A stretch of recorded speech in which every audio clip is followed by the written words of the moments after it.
Learn about the University of Arizona's on-campus bike services. Get an update on Tucson Police's investigation of the Standard Party. Find out what UA students think about the Pope's resignation. All this and more tonight. This is Wildcast.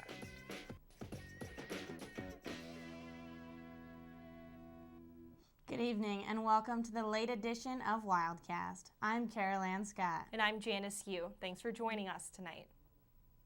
The clock is ticking. Only 4 days remain until federal spending cuts that will be felt across all 50 states, especially the state of Arizona. Wildcast reporter Sammy Jo Roth is in Washington, D.C. with the latest. The meaning of the word sequester in the dictionary: to set apart or segregate. Here in Washington, the word sequester means forced spending cuts. We're just days away from $85 million in forced cuts, part of a deal that was struck in 2011 to raise the debt limit. The president addressed the sequester early last week, standing with emergency responders who could be affected by the automatic cuts. So these cuts are not smart, they are not fair, they will hurt our economy, they will add hundreds of thousands of Americans to the unemployment rolls. This is not an abstraction. People will lose their jobs. From job losses to an increase in gas prices to shorter hours at the Grand Canyon National Park, Arizonans are likely to feel the squeeze. Homeland Security Secretary and former Arizona Governor Janet Napolitano told Congress last week that travelers could spend extra time getting through security in some airports. Wait times, which can already reach over 2 hours, could grow to 4 hours or more. In the wake of immigration reform proposals in Congress, securing the border may be more challenging, with cuts to border security anticipated to be around $750 million. Local Border Patrol agents could face furloughs of up to 14 days, an end to overtime, cutting salaries 35%. Military installations across southern Arizona are bracing for the cuts, with the Davis-Monthan Air Force Base and Fort Huachuca likely to be impacted. Arizona Senator John McCain weighed in on the looming budget cuts on CNN this past weekend. Put all the blame on the President of the United States, but the President leads. The President should be calling us over somewhere, Camp David, the White House, somewhere. So how does all of this impact the University of Arizona? We could take a $15 million hit if the sequester goes into effect. Now, Congress is back in session today after a week-long recess, but people around here are not too optimistic that they'll be able to reach a decision before Friday. In Washington, I'm Sammy Jo Roth for Wildcast.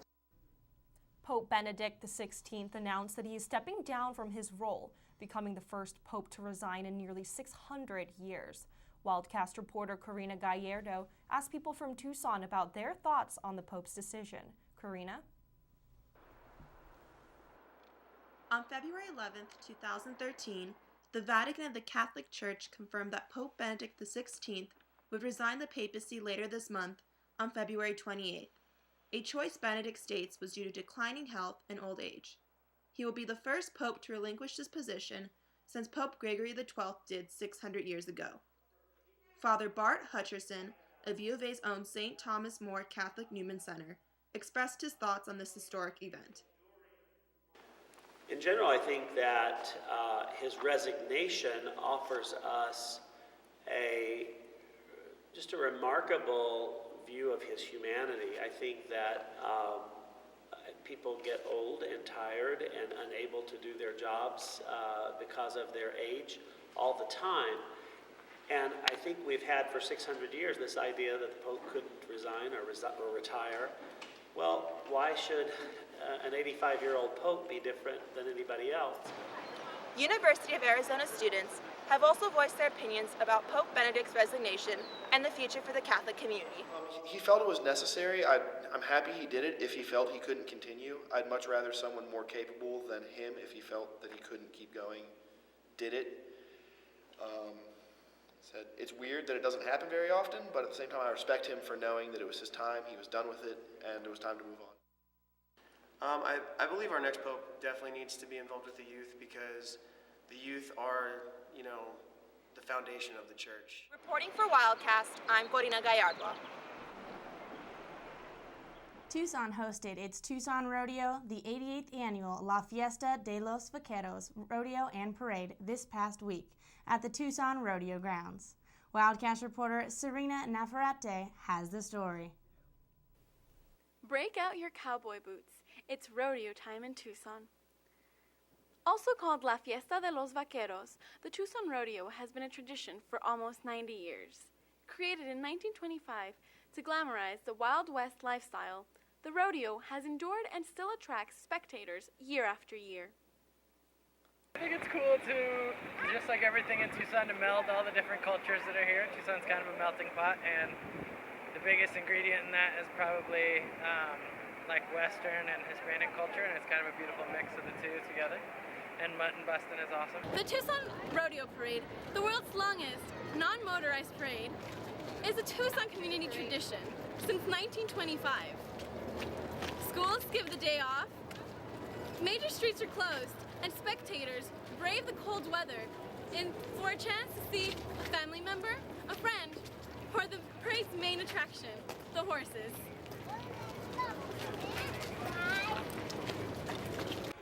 It's one of the top priorities for the city of Tucson. It's great. It's a great history, tradition. Hundreds of thousands of people come to it annually, and it's been going on for a long time. Oh, it's always worth it. Can't miss it. To see the show and all the people, all the cowboys and the cowgirls that come out. It's great. We get to see the horses and everything, and we get to see the princess and the cowboys. The Grand Marshals at this year's parade were none other than Captain Mark Kelly and former Congresswoman Gabby Giffords. Reporting for Wildcast, this is Sarina Nafarate. So I didn't get to go to the rodeo this year, but I heard that you took part in it. Yeah, actually, the rodeo team for the University of Arizona was asked to be the color guard, so I actually carried the American flag to start off the whole parade. So it was a good deal, and Tucson Rodeo is a large sponsor of our rodeo team, so it was a very cool thing to give back to them and be a part of that. Sounds like it was a good experience. You'll have to come next time. I will. The investigation of an off-campus party that resulted in a man firing a handgun into the air has been aided by a YouTube video of the incident. Wildcast reporter Kimberly Kane has the story. On January 26th, there was a party that may have been one of the biggest parties that the Stone Avenue Standard Apartments has ever seen. But it was so packed you couldn't even walk. There was a lot of people, and the helicopters came and everything, and I saw people running from the gunshots. I didn't expect for the party to get that big. Big may even be an understatement. Approximately 1,000 people were here, which seems to be over the capacity of this pool area. If you go to a large party like this with 1,000 people, you can't know everybody's going to be there. At approximately 2:30 in the morning, there was a complaint of a large party at the Standard Apartments, so a nearby officer was flagged down and notified of the gunshots. This gunman's still on the loose, and we're trying to identify him. We've actually gone to the public now with that picture of the tattoo on the neck, hoping that someone will help us identify this individual. After further investigation, the manager of the Standard Apartments was found responsible for organizing this party, and the manager's office was red tagged. So what does this mean for the apartment? It means that they must display the red tag for 180 days and pay a hefty fine. It looks like the Standard Apartments won't be hosting any parties anytime soon. In the event that this apartment hosts another party, fines could increase up to $500. Word of a second party of this kind is circulating on social media. This time the party is said to be held at a warehouse on the west side of town. No word yet if the new location will make conditions safer. From the Stone Avenue Standard, I'm Kimberly Kane, reporting for Wildcast. 20-year-old Dewan Granville Lord turned himself in to police 4 days ago. He was charged with using a firearm within city limits, which is a level 6 felony. After the break, find out what on-campus services UA offers bikers. Hi, it's David Hasselhoff, the Hoff. Get Hoff with UATV. Stay tuned. Don't change the dial.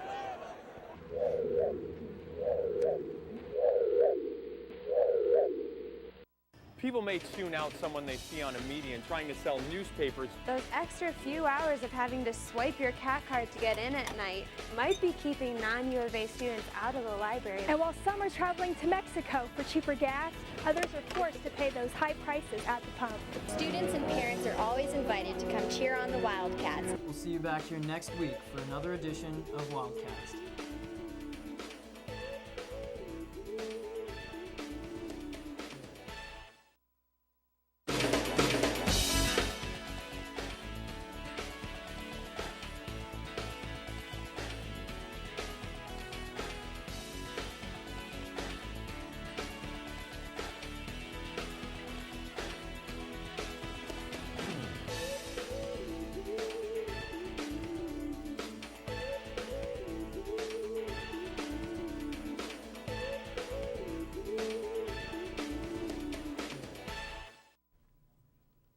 Welcome back. The UA offers mechanical repair stations and bicycle registration on campus, among other services. Wildcast reporter Desiree Valenzuela has the story. Desiree? The University of Arizona strives to be a bike-friendly environment. It is a school that offers a tremendous amount of assistance to students who ride bikes around campus. There are several areas for students to park their bike, as well as locations to repair their bicycles. The University of Arizona has designated pathways for cyclists to use in order to promote a safer environment. The campus bicycle station, located near the Science and Engineering Library, offers free bike repairs, free bike registration, and information on bicycle safety. Another benefit at the university is the bike valet, which helps decrease the amount of bicycle theft incidences that occur on campus. It is a fairly simple process for one to park their bike in the valet. You stop by, you fill out some pretty basic information about yourself and your bike. Make sure you're a student or staff member. It takes about 3 or 4 minutes, registers with the school and UAPD, and we give you a little blue sticker, and we put it on your bike, and you can bring it in Monday through Friday. We're here from usually around 8 a.m. to 6 p.m. There are some areas around school where pedestrians and cyclists may be at risk of crashing into one another. One of these areas is the U of A Mall, which is filled with many students attempting to get to class. Although the university is bike-friendly, students find that there is room for improvement. Some cyclists see bicycle theft as a concern that still needs improvement, and they are willing to share a few thoughts on how to improve this situation. Maybe more, maybe smaller portions of bike valet, throughout campus. Different locations. Yeah, that'd be really cool. Overall, the U of A is friendly to both cyclists and pedestrians. While improvements on theft is still important, safety will increase when students share the road and pay attention as they ride or walk around campus. Reporting for Wildcast, I'm Desiree Valenzuela. Maricopa County Sheriff Joe Arpaio's controversial Posse program encourages vigilantes to protect against possible crimes, including school shootings. Wildcast reporter Akram Katarega has the story. The recent shooting in Newtown, Connecticut that killed 20 children and 6 others at Sandy Hook Elementary School has fueled a national debate on gun control. In response, Arizona Sheriff Joe Arpaio and self-styled toughest lawman in the West plans to dispatch a 3,500 Posse member around schools in Arizona to help patrol them. And I honestly never felt unsafe at my high school. I thought that, and there was always threats. There was a story once about a kid that had a gun on campus in his backpack, but the administration did a really good job taking care of it. I always felt that, I was safe where I was when I was going to school. I was never scared. Okay. Now that there's a shooting across the nation, everyone's saying, oh, we need armed guards on campus, and I don't necessarily think that's true. To other parts of the state outside of Maricopa County. Secondly, I'm a little concerned about posses. These are people who volunteer, and sometimes these volunteer posses can turn into vigilantes. They may not be fully trained. There can sometimes be problems, as we have seen with Minutemen, these so-called Minutemen at the border, who are these so-called self-appointed guardians of the border, and sometimes they're not fully trained, and there have been some problems, and I'm afraid that what he's doing can also lead to problems. And I think that the answer to violence in schools is less guns, not more. So I'm not sure that putting armed people in schools who may not be expertly trained is such a good idea. We'll see. Reporting for Wildcast, this was brought to you by Akram Katariga. Thank you. The desert became a winter wonderland last week as Tucson experienced snow for the first time since 2002. One UA viewer, Bennett Ashley, sent us this video. Areas in Tucson got anywhere from less than 1 inch to 4 inches of snow. While this wasn't a significant snowfall, it certainly made an impact. The Accenture Match Play Tournament was suspended, flights were diverted from Tucson, and schools were canceled as a result of the storm. Thank you to all our viewers who sent us pictures and videos. We love hearing from you, so please continue to post on our Facebook page. You know, I think it came very unexpected. The snow came out of nowhere. How did you hide from it? Well, I was actually in class, and all of a sudden our blinds are up in class, and everyone is just stuck on the window staring downstairs. And you know, I didn't get to spend much time in it because you know I was inside, but I had some responsibilities to take care of. Yep. I know I had to run from a classroom to my car, and I bought an umbrella on the way. Well, that's probably a wise decision. Gas prices in Arizona are still on the rise. According to AAA Arizona, the average price across the state is nearly $3.62 per gallon, 13 cents higher than last week. While prices have risen 52 cents over the past month, there is good news for Tucsonans. The average gas price in the city is $3.37, which is the lowest in the state. After the break, find out how a popular book and movie series has significance on the UA campus. I'm Derek Williams, your former U of A Wildcat. You're watching UA TV. Don't change the channel.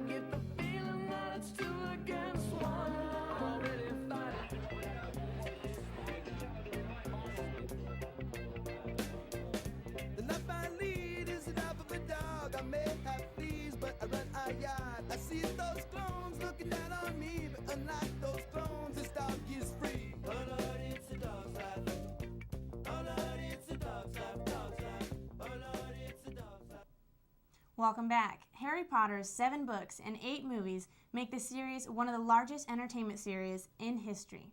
On the UA campus, production of a chocolate from the books has raised concerns over labor practices. Wildcast reporter Katia Hall has the story.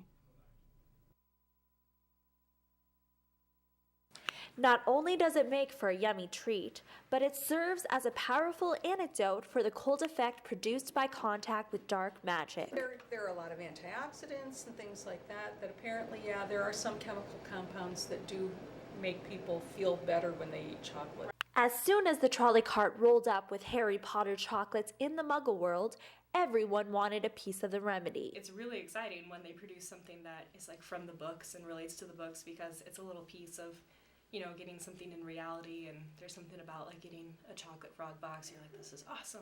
However, the cocoa plant is one of the most corrupt agricultural crops in the world. A group on campus known as the Harry Potter Alliance was upset to be presented with an independent report that Harry Potter chocolate received an F in human rights. A couple years ago, Free to Work put out a report about the status of the human rights in the chocolate producers that Warner Brothers was using, and they received an F, and so we were concerned about that. So we asked them, you know, kind of what their plan was and how they were going to fix that. And they came back and said, you know, we did our own report, everything's fine, don't worry about it. So we're like, great, that's awesome news, can we see it? And they said no, and we thought that was kind of sketchy. So essentially what we're doing now is we're petitioning them to either show us the report proving that they are using fair trade chocolate and they're not using child slavery in their Harry Potter products. The U.S. Department of State estimates that more than 109,000 children in Cote d'Ivoire's cocoa industry work under the worst forms of child labor, and that some 10,000s are the victims of human trafficking or enslavement. Warner Brothers responded, citing a report that it negates the F grade in the Free to Work report. So if students want to get involved in the campaign, they can either talk to us at the University of Arizona Harry Potter Alliance. You can contact us at uahpa.org to get a hold of this petition and sign on behalf of a Harry Potter character, either your favorite or just one of the ones from the books. Or you can go to showusthereport.com to submit your petition entry online, and it will be added to everybody's from across the country. Reporting from Hogwarts, I'm Katya Hall with Wildcast. Since the Sandy Hook Elementary School shooting, the safety of local schools is a topic of discussion. Are the halls of local schools safe? After a weapon was found in a student's backpack at Keeling Elementary in late December, the discussion of school safety came to Tucson. First Southern Christian School has already taken safety precautions. They keep all doors on the outside of the building locked, have security cameras both in and outside the school buildings. While they have yet to install armed guards, Administrator Carolyn Berger is positive about their preparedness. So we're just being proactive, and it has come in handy because here we are now with the shootings at elementary school and at Sandy Hook. And we already have the security measure in place, and it made the parents feel real safe. In sports this week, the Arizona basketball team picked up a weekend sweep of the Washington schools at home by a combined 35 points. UA freshman center Caleb Tarczewski averaged 11 points and 7 rebounds in the 2 games, earning a nomination for Pac-12 Player of the Week. In other news, Arizona baseball picked up a weekend sweep of the San Jose State Spartans, moving them to 7-1 in the season. Arizona men's tennis picked up their 8th win of the season with a 7-0 win over the DePaul Blue Demons.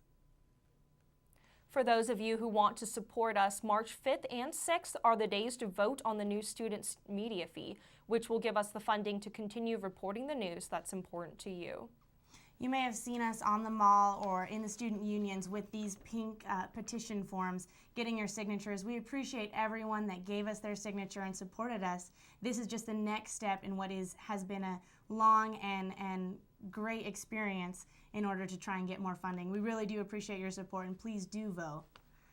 Well, that will do it for us tonight on Wildcast. Thank you for tuning in, and as always, you can watch us online at uatv.arizona.edu or on our YouTube channel, UATVCH3. If you haven't already, be sure to like our Facebook page at facebook.com/Janice and Carol Ann for on-campus news updates and events. We'll see you next week for another late edition of Wildcast.